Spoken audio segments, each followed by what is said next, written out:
Bom dia, meus amados, a minha saudação a você em nome de Jesus. Hoje, 18 de abril de 2024, quinta-feira, vamos continuar meditando na palavra de Deus, amém? Para quem tem a Bíblia como palavra de Deus, certo? Nós estamos vendo a carta do apóstolo Paulo aos Efésios, estamos vendo agora o capítulo 2. Hoje são os versículos de 7 a 10. Diz assim a palavra do Senhor: para mostrar nos séculos vindouros a suprema riqueza de sua graça em bondade para convosco em Cristo Jesus. Porque pela graça sois salvos mediante a fé, e isto não vem de vós, é dom de Deus, não de obras para que ninguém se glorie. Pois somos feitura dele, criados em Cristo Jesus para as boas obras, as quais Deus de antemão preparou para que andássemos nelas. Amém?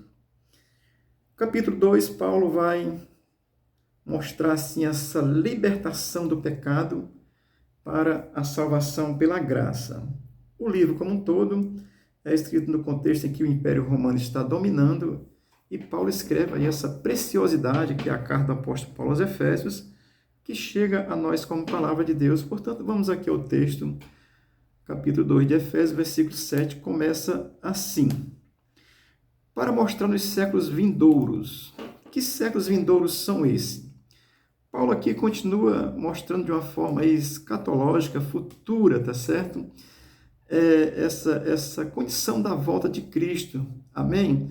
A Bíblia ensina que vai ter um arrebatamento. Paulo está falando aqui para mostrar nos séculos vindouros, ou seja, na vinda de Cristo, no estabelecimento do seu reino, na eternidade, nesse tempo futuro, que é o tempo, para nós é futuro, para Deus já está pronto, tá certo?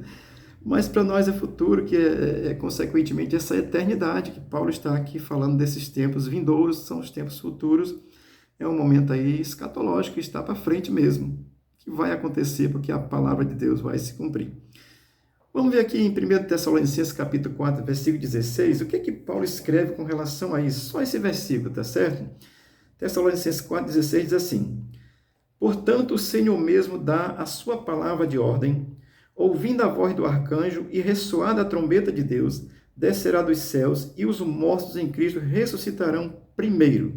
E depois ele vai explicar que os que estiverem vivos serão transformados, tá certo? Então, esse tempo futuro da vinda do Senhor, Paulo está falando aqui que Cristo se manifestou para nos mostrar os séculos vindouros, para falar sobre ele, porque vão acontecer, Cristo vai voltar, tá certo?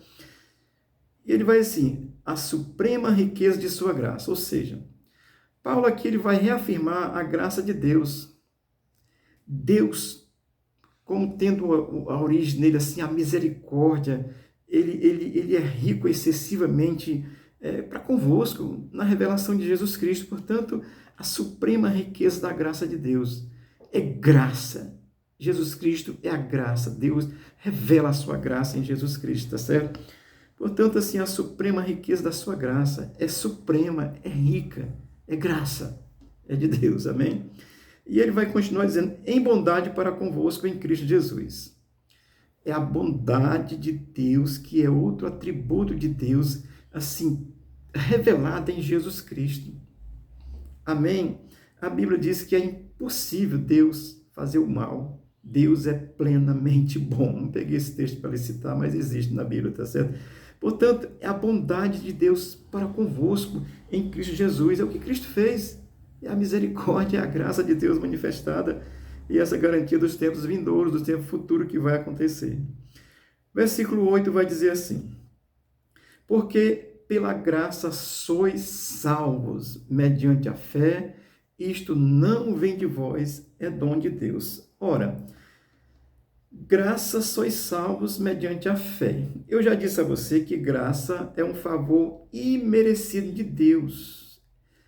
A graça de Deus em Cristo é um favor imerecido de Deus, que Deus tem pela sua misericórdia à humanidade. Ele vai dizer que é mediante a fé. Portanto, a fé, ele é meio, é canal. A fé em Deus é um canal para a revelação da graça de Deus que está em Cristo. Isso é muito gracioso, você entender isso, buscar essa fé em Cristo, tá certo? Portanto, Paulo, ele vai afirmar isso, mediante a fé. Portanto, a fé é canal. É esse meio pelo qual a graça de Deus nos é revelada. Amém?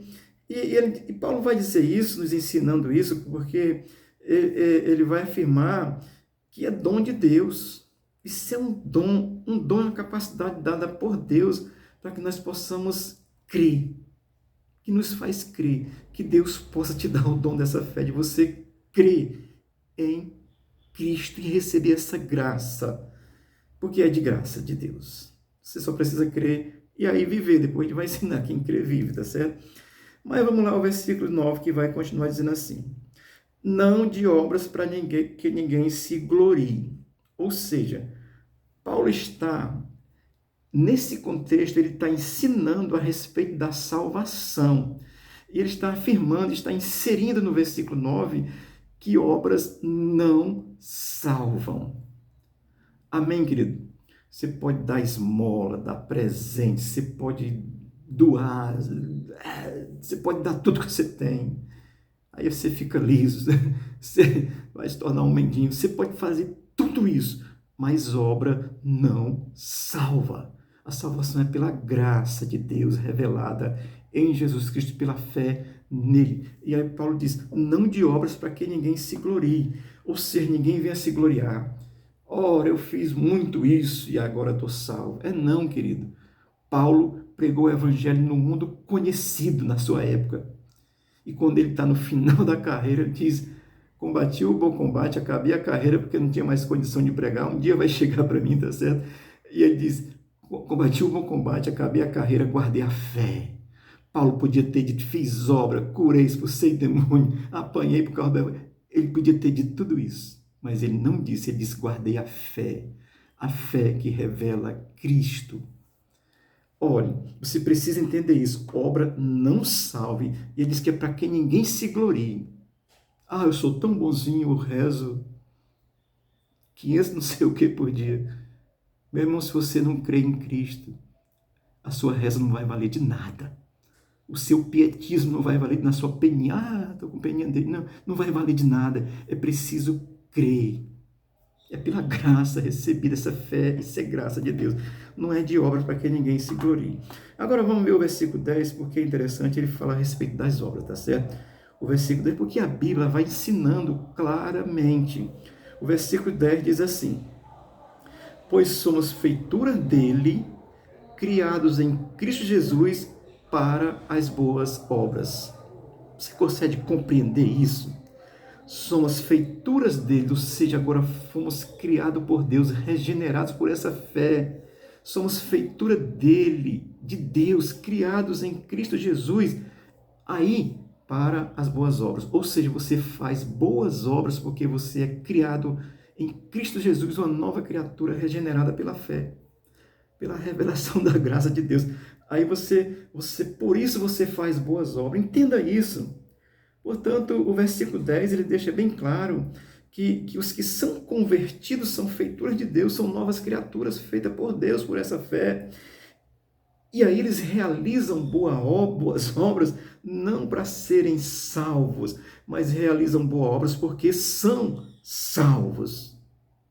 Você pode realizar boa obra, isso é excelente, mas você precisa crer. Se você realiza boa obra porque crê, isso é glorioso. Se você realiza boa obra, isso socialmente é bom, mas para Deus não vai significar nada. Porque fazer o bem é uma obrigação de todo ser humano. Quem faz o mal é porque é perverso mesmo. Mas você precisa entender isso. A obra não salva. Agora, o salvo faz a boa obra, tá certo? Porque é salvo, não faz para ser. E o versículo 10 vai encerrar dizendo assim, as quais Deus de antemão preparou para que andássemos nelas. Ou seja, aos convertidos, Deus preparou as boas obras para que andássemos assim por elas, ou seja, praticando. Agora entenda, Paulo está ensinando que obras materiais não salvam, entenda isso. Ele está ensinando obras materiais não salvam. Devem ser feitas, deve ser boa. Essa questão social precisa, porque tem muita pessoa sofrendo, miserável, por causa de um governo perverso, malvado, maligno, comunista, que faz o mal. Então, as boas obras, nesse sentido, materiais, precisam ser feitas, tá certo? Mas essas obras não salvam. E Paulo aqui está falando das obras espirituais. As boas obras são espirituais. Misericórdia, bondade, fidelidade, amor ao próximo. Esse amor que ama, que se preocupa com o bem do próximo. Não é achar que é o coitadinho, não. É que ama, que se não pode fazer nada, pelo menos ora para que Deus possa abençoar.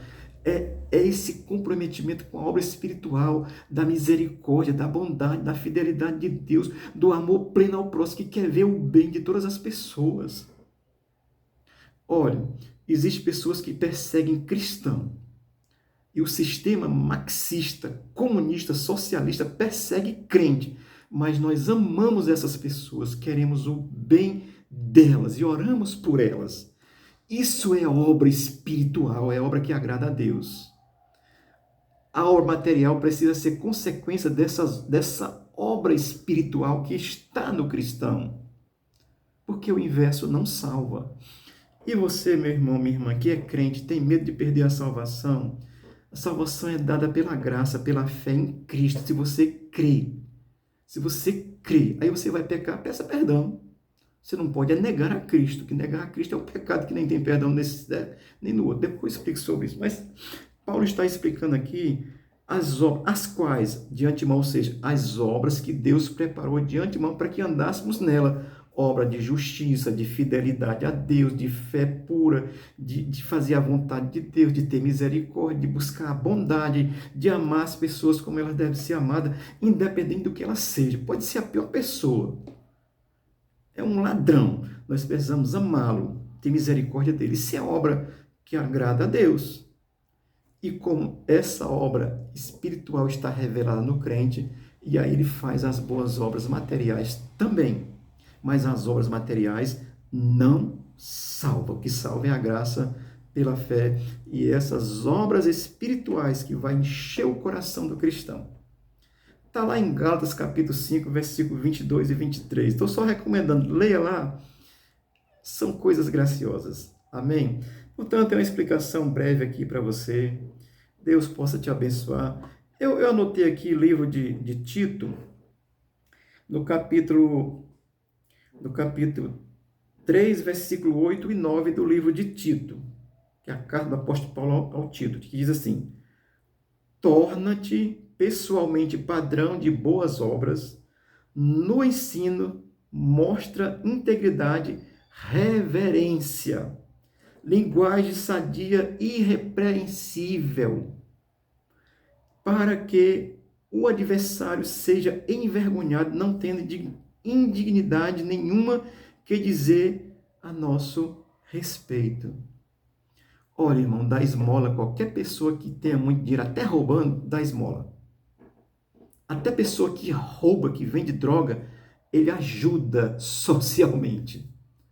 Mas fazer obra com bondade de Deus precisa ter a revelação da graça de Deus. Aí isso você vai fazer, não serve para salvação, mas serve para ajudar. E isso vai demonstrar o que você é como crente. Amém? Porque uma pessoa que é crente, que não tem nenhuma chinela para ir ao culto, aliás, não tem nem um sapato.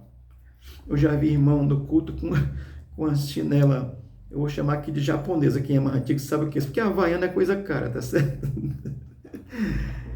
Com o cabresto de uma, a gente chama de cabresto, aquela solazinha que segura, de uma cor, de outra, um azul, outro preto, porque não tem dinheiro, mas tem graça de Deus, tem amor. Ora por você que está precisando se converter e te ama. Amém? Porque o crente ama. Isso é obra espiritual. É o que conta na presença de Deus. Que Deus te abençoe. Que Deus te guarde. Lembre-se aí, o apóstolo Paulo pregou para o mundo inteiro conhecido. E quando ele está perto de morrer, ele diz: eu guardei a fé. Ele não vai se vangloriar que fez igreja em tal lugar, não. Os fabuladores aí do evangelho, tenha cuidado. Leia a Bíblia, ela é a palavra de Deus. Se você compreender pela Bíblia, ô glória, ninguém mais vai te enganar. Porque a Bíblia é revelada pelo Espírito de Deus, é o Espírito que revela. Deus te abençoe e te guarde. Tenha uma boa quinta-feira e seja contigo em nome de Jesus.